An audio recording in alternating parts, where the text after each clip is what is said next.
اسلام آباد ریپ نے فروخت کی جانے والی جعلی ادویات کی تصاویر جاری کر دی۔ بخار، جسم درد، سوزش، معدہ، سینہ، گلے، فنگل انفیکشن کی جعلی دوائیں فروخت کی جا رہی تھیں۔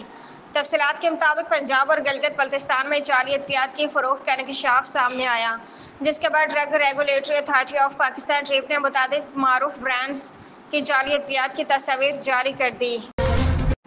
کراچی شہر قائد سے بھارتی خفیہ ایجنسی را کا نیٹ ورک پکڑا گیا۔ Additional I G C T D Azad Khan نے تمام تفصیلات بتا دیں۔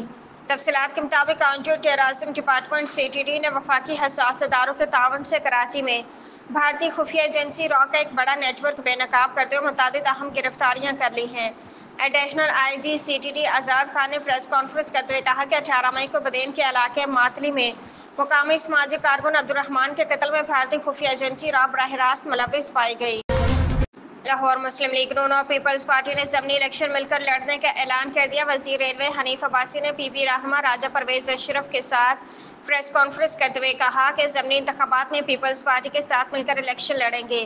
انہوں نے کہا کہ جہاں دوسرے نمبر پر نون لیگ تھی وہاں پیپلز پارٹی امیدوار کھڑا نہیں کرے گی، جہاں دوسرے نمبر پر پیپلز پارٹی تھی وہاں نون لیگ امیدوار الیکشن نہیں لڑے گا۔